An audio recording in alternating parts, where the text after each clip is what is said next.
Hello दोस्तों, हमारे YouTube channel में आपका स्वागत है। सबसे पहले तो सभी अभ्यर्थी को ये पूरी वीडियो देखना होगी, तभी आपको समझ में आएगा कि शिक्षा विभाग में वर्ग एक की भर्ती के बारे में क्या चल रहा है। दूसरी बात देखिए, यहाँ पर वर्ग एक के अभ्यर्थियों के कमेंट आ रहे हैं कि वर्ग एक भर्ती के बारे में कोई जानकारी दीजिए। और दूसरी बात यहाँ पर देखिए, हमने आपको कुछ दिन पहले एक न्यूज़ दिखाई थी, जिसमें ये आप न्यूज़ स्क्रीन पर भी देख रहे होंगे, जिसमें हमारे शिक्षा मंत्री जी हैं। और सबसे बड़ी बात, उन्होंने एक बयान दिया। जो बयान उन्होंने कहाँ से दिया वो ज़्यादा मायने रखता है। देखिए, ऐसे तो प्रेस कॉन्फ्रेंस में भले वो बयान दे दे तो उसका कम मायने होता है, लेकिन विधानसभा में एक मुद्दे पर बयान देना बहुत बड़ी बात होती है। देखिए, विभाग खुद भर्ती तो नहीं करवाना चाहता, लेकिन उन्होंने जो पूरा ठीकरा उठाकर वो किसके सर पर फोड़ दिया, अभ्यर्थियों के अभ्यर्थी जो हैं, जो उचित यानी कि जो आपके सभी वर्गों के अभ्यर्थी हैं वो पास ही नहीं हुए हैं, उनके अच्छे अंक ही नहीं आए हैं। और उन्होंने ये बोला है कि इस कारण से सेकंड काउंसलिंग नहीं हो पा रही है। तो देखिए, सबसे पहले आप वीडियो में जुड़े रहिएगा, आपको पूरी न्यूज़ समझ में आएगी एंड तक, क्योंकि देखिए यहाँ पर न्यूज़ आप सभी लोगों के लिए वेरी वेरी इम्पोर्टेंट है। दूसरी बात यहाँ पर देखिए, जैसा कि विधानसभा में ऐसा बोला गया।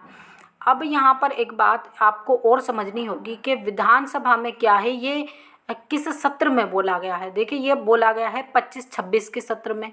तो देखिए यहाँ पर क्या होता है, जैसे कि आपका पूरा साल होता है, जनवरी से साल स्टार्ट हुआ तो 12वें महीने तक वो होगा, और उसके बाद उसका रिव्यू विधानसभा में, यानी क्या अच्छा हुआ क्या बुरा हुआ, हर 6-6 महीने में बताया जाता है। तो यहाँ पर जो आपका 25 का रिव्यू दिया गया वो कब दिया गया, आपका 26 में। तो यानी ये पूरा मुद्दा कब उठा, आपका जो 12वें महीने में, चूँकि विधानसभा लग जाती है 11वें महीने से, तो यानी 12वां महीना और जनवरी और फरवरी तक आपकी चलती रहती है। तो आप ये मानकर चलिए कि 25 में इस चीज़ का रिव्यू दिया गया कि जो अभ्यर्थी उपलब्ध ना होने के कारण सेकंड काउंसलिंग नहीं हो पा रही है। अब हम आपको शिक्षा मंत्री जी का एक और बयान दिखाते हैं, जिसमें उन्होंने क्या बोला है। देखिए, यहाँ पर आप शिक्षा मंत्री जी के झूठ को भी आराम से पकड़ लेंगे। और ये हमारे ही चैनल पर डली हुई वीडियो है, जिसमें आप देख रहे होंगे कि विधानसभा भवन में मुद्दा उठा, कब उठा। देखिए, यहाँ पर विधानसभा में शिक्षा मंत्री जी से पूछा गया कि आप वर्ग एक की जो शिक्षक भर्ती है उसमें सेकंड काउंसलिंग क्यों नहीं करवाना चाहते हैं। ये देखिए, 24/3/2025 को, यानी पिछले सत्र में उठा था, और ये उन्होंने 26 में अपना बयान बदल दिया। देखिए, बयान क्या था, उनसे ये पूछा गया कि आप लोग वर्ग एक की भर्ती में सेकंड काउंसलिंग क्यों नहीं करवाना चाहते हैं। तो आप यहाँ पर देख भी सकते हैं, ये तेज बहादुर सिंह चौहान ने ये मुद्दा उठाया, स्कूल शिक्षा मंत्री जी से पूछा, महोदय कृपया करके ये बताइए, शिक्षक पात्रता परीक्षा और चयन परीक्षा वर्ग एक परीक्षा दे चुके अभ्यर्थियों की नियुक्ति सूची आज दिनांक तक जारी नहीं की गई, जबकि हजारों पद रिक्त हैं और परीक्षा उत्तीर्ण परीक्षार्थी अगली सूची का इंतजार कर रहे हैं। तो यानी आपका सेकंड काउंसलिंग का मुद्दा पहले भी विधानसभा में उठ चुका है, जो हमने आपको पिछली बार भी बताया था। अब देखिए, इस पर क्या हमारे शिक्षा मंत्री जी ने बयान दिया वो भी दिखाते हैं। देखिए, ये हमारे ही चैनल पर डली हुई न्यूज़ है, उसी को हमने निकाल कर आपको दिखाया है। देखिए, स्कूल शिक्षा मंत्री उदय प्रताप जी ने विधानसभा में क्या बोला था। जी हाँ, 2023 में आयोजित उच्च माध्यमिक शिक्षक चयन परीक्षा से जारी चयन सूची से नियुक्ति आदेश जारी किए गए थे। वर्ष 2023 में चयन परीक्षा प्रवर्ग विज्ञप्ति पदों पर नियुक्ति की जा चुकी है। विज्ञप्ति पदों पर नियुक्ति का प्रावधान है।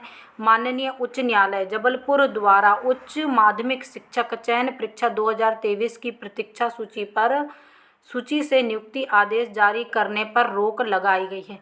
यानी एक ही भर्ती पर दो अलग अलग, यहाँ से महत्वपूर्ण है आपका, देखिए ये हमने आपको पूरा दिखाया। ये 25 का ही उन्होंने वक्तव्य दिया है तीसरे महीने में, और जब मतलब ये पूरा छप के आया जो हमने आपको निकाल के दिया, और जबकि ये 26 में दिया गया, यानी एक साल में जो हाई कोर्ट का आदेश है वो शिक्षा मंत्री जी ने बदल दिया। तो जानी उन्होंने अपनी मर्जी से ही उस पर अपना ही जो डीपीआई द्वारा दिया गया ज्ञान था वो झाड़ दिया। तो यहाँ पर देखिए ये बात ठीक है कि ठीक है हाई कोर्ट ने रोक लगा रखी है, वो बात शुरू से कही गई है और सभी इस पर भी डीपीआई द्वारा भी बताई गई है। और आपको इससे पहले डीपीआई ने क्या बताया था उस चीज़ को भी आपको ध्यान में रखना, उस पर भी हम वीडियो बनाएंगे। देखिए यहाँ पर लेकिन जो शिक्षा मंत्री जी हैं या तो विधानसभा में ये बोलते कि हाई कोर्ट ने रोक लगा रखी है, हम हाई कोर्ट से परमिशन लेकर जल्द ही सेकंड काउंसलिंग करेंगे। तो उनका ये वक्तव्य होना था, ना कि ये होना था कि जो अभ्यर्थी हैं वो ही उपलब्ध नहीं है। यानी कि अपनी गलती को, चूँकि किसने गलती की, विभाग ने, अभ्यर्थियों ने इसमें कोई गलती नहीं। किसी को मौका देना है, किसको नहीं देना है, कोर्ट के आदेश का पालन करवाना है, करना है, ये सब चीज़ें विभाग देखता है, ना कि अभ्यर्थी देखते हैं। तो गलती यहाँ पर किसके द्वारा की गई है? विभाग के द्वारा, और उसका खामियाजा बल्कि वर्ग 1 के अभ्यर्थियों को भुगतना पड़ा। इतने अच्छे अंक लाकर भी अभ्यर्थी क्या हैं, वेटिंग में बने हुए हैं और काउंसलिंग का कोई पता नहीं। फिर भी उसके बाद भी शिक्षा मंत्री ने जो ले देकर सारा मटका जो उठाकर वो किसके सर पर रख दिया? अभ्यर्थियों के। ये जाने, इनका काम जाने। तो देखिए यहाँ पर एक ही भर्ती के लिए एक ही साल के अंदर शिक्षा मंत्री जी ने 2 बयान जारी कर दिए। एक उनका हाई कोर्ट की रोक, जो हम आपको शुरू से बताते चले आ रहे हैं, बिल्कुल सही है ये बात। अब दूसरी बात, उन्होंने दूसरे साल में उसी भर्ती के बारे में, यानी अभी साल पूरा ख़त्म भी नहीं हुआ, उन्होंने बोल दिया अब जो अभ्यर्थी हैं वो ही उपलब्ध नहीं हैं।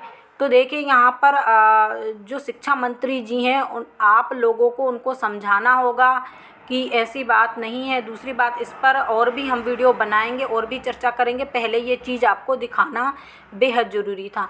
तो देखिए इसी प्रकार की जानकारी के लिए हमारे साथ जुड़े रहिए। जो लोग हमारे चैनल पर पहली बार विजिट कर रहे हैं प्लीज़ चैनल को भी सब्सक्राइब कर लीजिए। देखिए यहाँ पर एक ही भर्ती के लिए 2-2 बयान जारी किए गए, तो ये आपको समझना होगा कि विभाग के मन में भी क्या चल रहा है और शिक्षा मंत्री जी हमारा कितना सपोर्ट कर रहे हैं, केवल दिखावे के लिए काम कर रहे हैं। ये सभी चीज़ें भी आपको समझना होंगी, क्योंकि देखिए आपकी सेकंड काउंसलिंग तभी संभव है जब आप हर तरफ से प्रयास करेंगे।